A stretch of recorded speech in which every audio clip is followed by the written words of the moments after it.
Hey y'all, this is David, WK4DS, and today what I want to do is see if I can get a POTA activation with a feed line and antenna that costs less than $10.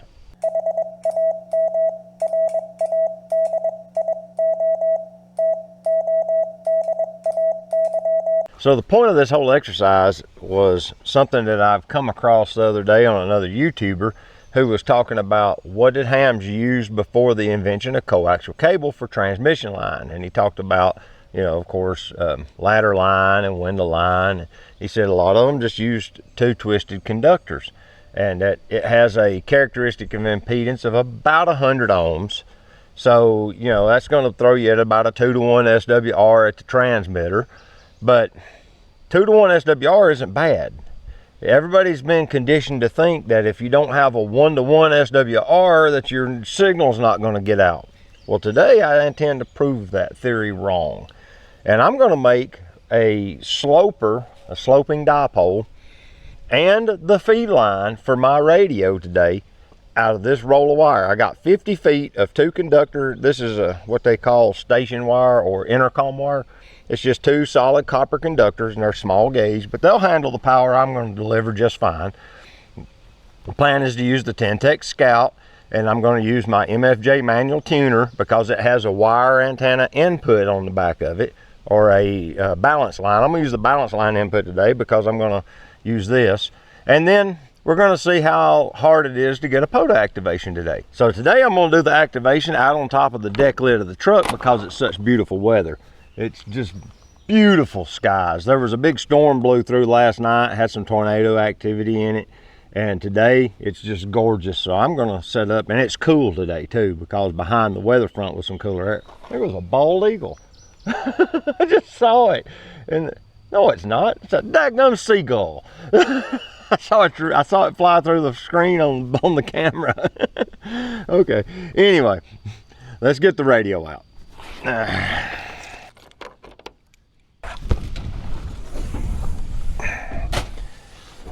Today's weapon of choice, like I said, is going to be the Ten Tec Scout.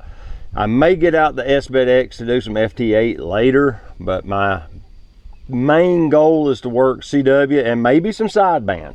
I might even try some single sideband, but I'm going to work towards getting a CW activation at this park today. So, yeah. To make sure that my twisted pair works well, I'm going to employ this here handy power drill to twist up about 15 feet of the wire to get me a nice twisted pair feed line, and then from there I'm going to unwrap the rest of it out as the dipole feeders. I just went by the hardware store, and this whole thing was like $9.50 or something. So I gotta make sure I unwrap it in such a way that it doesn't tie itself in knots. Because he rolled it up. There we go. Yeah, it looks like it's about all there. That's all my feed line probably gonna need. And I'm just going to go ahead and unroll the whole thing to prevent it from getting tangled up. Yep, see, and there it goes. I saw it doing it. Let's see, let's bring this through the center. Yeah, there we go. This being solid conductor copper, it's easy for it to kink, and it's also easy for it to get tied in knots. Yeah, it's gonna make a good dipole.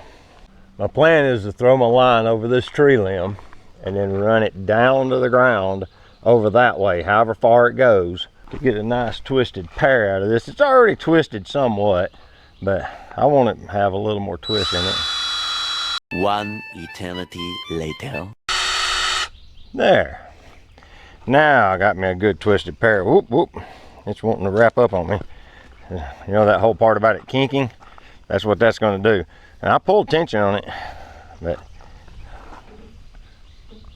we'll strain it a little bit to see if it holds its form better. And then we'll let it unwind some. It'll unwrap a little bit, but yeah, there we go. Now we have our twisted pair for our feed line. I've gotten some things out that I'm going to need. I've got the antenna tuner. Got my memory keyer and my cable for the Scout. And then I've got this little short piece of coax, and this couples the Scout to the tuner. Okay, the pole saw that I've been riding around the bed of the truck all this time came in handy today. It's got enough weight to it that I was able to tie the end of the, I would call it the ground side of this dipole to it to just pull it, or sloper. It's a sloper. All right, and then in the center, I've got a little screw where I've kind of tied the conductors on so that it doesn't unravel my twisted pair. And then it goes up into the tree branch up here where I've got it tied to my throw line, and the throw line's tied back to that sign. So it's all up in the air. Okay, so now we've got our little twisted pair coax to right here. Okay, I've connected the antenna feed line assembly directly to the nanoVNA, and we are resonant on 5.9 megahertz, which means 40 meters is available to us on this band, on this antenna. So I'm going to hook up 40 meters and start there and see what I can hear.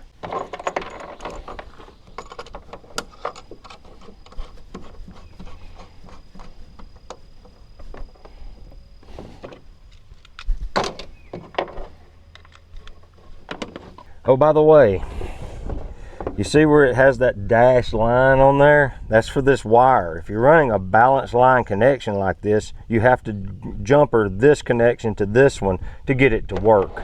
I forgot that.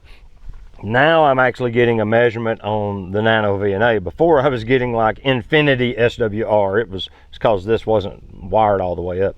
All right, back to what I was doing. With a little bit of careful adjusting on this tuner and wiring this up properly, I'm able to get this down to literally almost 1-to-1 on 7032, and at the, you can't see it. Okay, this antenna is like 50 feet of wire, roughly. I didn't even measure it, but I've got about 17 or 18 feet of it twisted up for my transmission line, and then the rest of it's pulled out as a dipole, and I've got it mounted as a low angle sloper.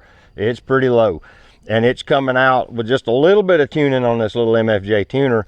I have a beautiful bandwidth that's less than 1.15 to 1 across the whole CW portion, all the way up to the FT8 segment at 7.074. So you could easily push it over to the sideband area if you wanted to. I'm on frequency 7.275 and I'm calling sideband, but I'm kind of late in the day for 40 meters, so it's very possible that I'm not going to get any answers. But I've been hearing some chat. There's some chatter on sideband, so there's some people on the air, so maybe somebody will come down here and get me. But it's only me and one other ham on 40 at all right now. So CQ POTA, this is Whiskey Kilo 4 Delta Sierra calling CQ Parks on the air and listening. This is Whiskey Kilo 4 Delta Sierra calling CQ Parks on the air and listening. Hey, there's somebody in the noise. QRZ, this is Whiskey Kilo 4 Delta Sierra. Did I hear somebody?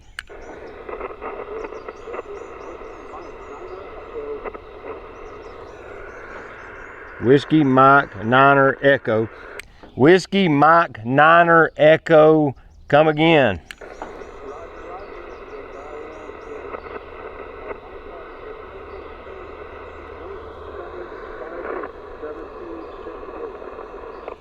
Ah, he's in Park 7268.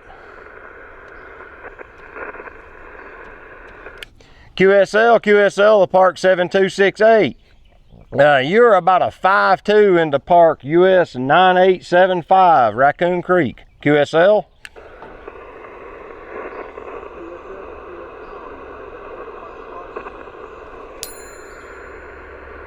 Thank you for the park to park and good luck. Now, I've only heard one station down here and there in a QSO with someone, so what we're going to do is change bands. Out comes the 40 meter module. In goes the 20 meter module.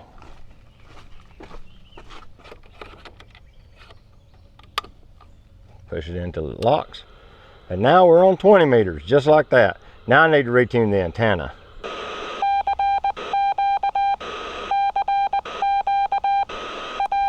It takes a minute for it to propagate out and people actually realize you're here.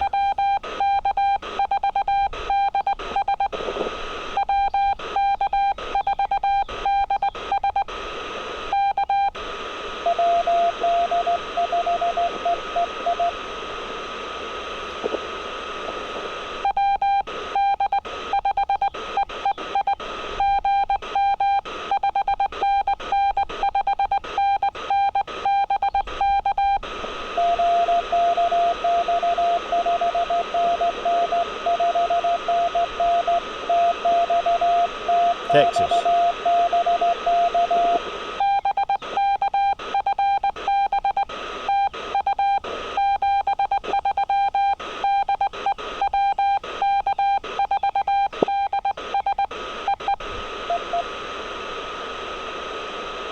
Well, there's Texas from a single piece of wire. That's all it is. Well, two conductors twisted together halfway and then a dipole sprung out from there into an antenna tuner. It's not a complicated device. Well, I've got, let's see, 12 contacts in the log already, and the band's fading in and out a little bit. The antenna isn't the greatest in the world, but it's working. That's what matters. The whole point of this exercise is to prove that you don't need $200, $300, $400, $500 to make contacts on the air. You just need some wire and some tenacity. And now we go to 15 meters from 20.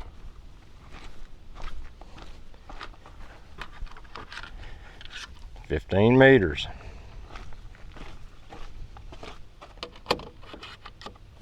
I'm using a nanoVNA because it's very easy to use for me. Something to note about antennas and VNAs.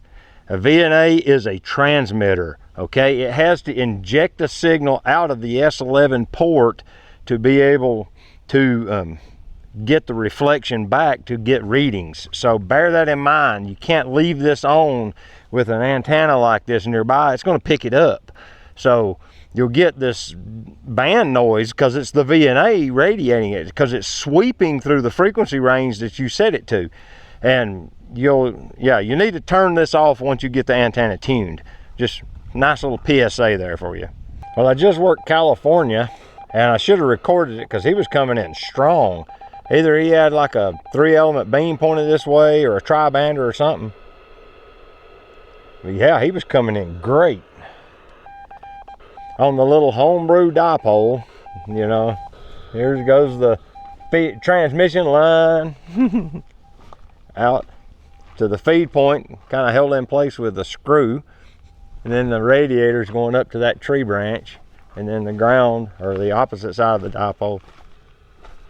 I'm stopping to listen because I'm sending CQ while I'm chatting. The band's open, but nobody's here. I went all the way through the sideband segment. There's nobody on sideband on 15 right now. FT8's got quite a bit of activity, but CW had one Q cell going down around 21.025 earlier. So I came up here closer. I got up here on 21.056. I didn't hear anybody. Called QRL a few times, started calling CQ, and got California as the first reply. I'm starting to think I had a small band opening when I worked California a while ago, because now I've been updating the POTA app, and it's been 4 minutes since it's heard me at all. And just like that, we're going to 17 meters. Get a little bit better operation here. 17 meters is 18 megahertz. 21, 24, 18. Here we go.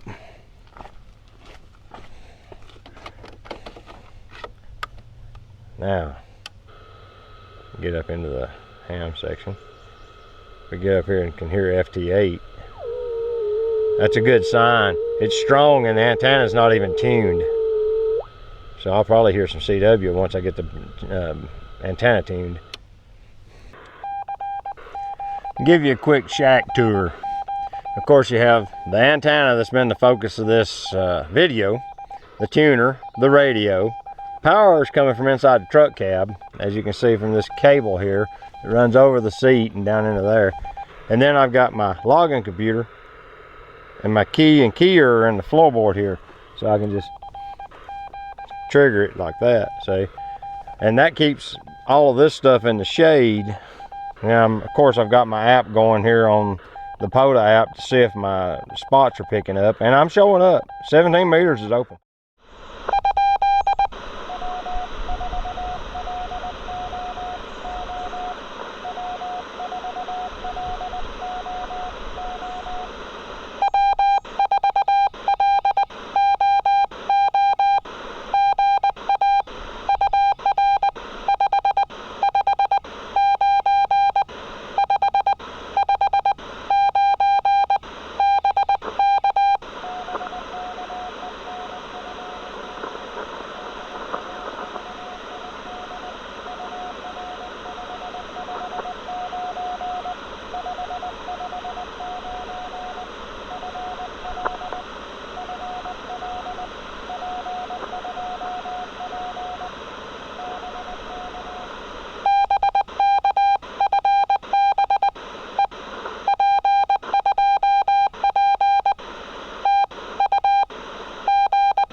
Something about the Scout that's interesting is it's always in single sideband mode. CW is technically a version of single sideband.